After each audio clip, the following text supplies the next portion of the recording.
Jack and James, thank you for joining me today on Press Day. Thanks for having us.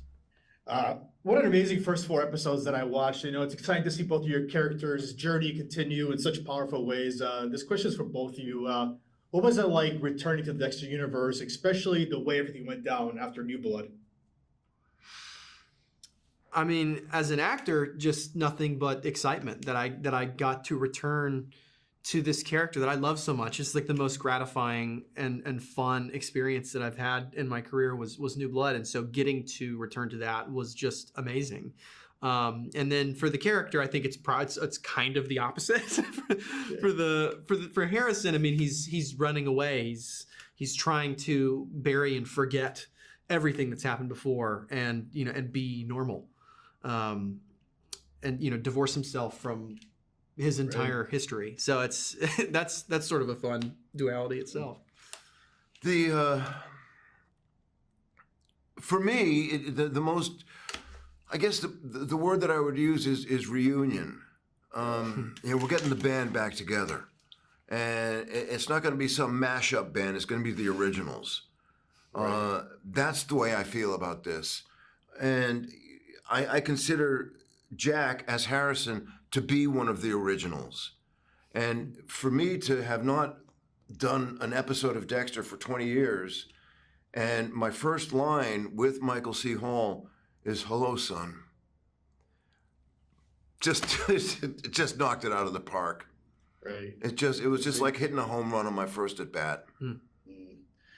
Jack, Harrison, he's carrying so much guilt and pain after what happened with his dad in New Blood. Like, how would you describe now where he is emotionally in the first few episodes when he's trying to build a life in New York City?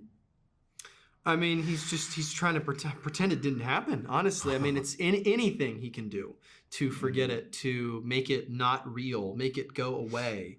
And, to an extent, he does an okay job. Like, he's sort of found a little bit of a life for himself. Like, he's got some buddies. He's got a girl that he likes. He, has a place to stay. Like, he's got a job. Like, he's kind of, the gears are turning, and we sort of see progress in that direction, which I think is awesome. But he's crashing at a hotel room that isn't his. Yeah, that's not a place to stay. But he's been there for like 8 weeks. It's a start. It's nicer than what he'd be paying for. But all of that said, you can't outrun. You can't outrun that. All of what's behind him, because plenty of it's behind him and plenty of it's in him. You can't outrun that, and it catches up to him very quickly. James, where do you say Harry represents now for Dexter now for this season? Continuity. You can definitely see that. Yeah. What's the code hasn't changed. You're right about that. From what I've seen so far, the code has not changed. The tone of voice that it's presented to Dexter in has changed because Dexter's a full-grown man now, and Harry is old enough to be grandfather to his grown son. So the continuity is really the word that comes to mind, and simply the presentation of the tone is a little different. Definitely. Jack and James, I want to thank you for giving me today on Press Day. Good luck. I can't wait to get my hands on more episodes to watch. Cool.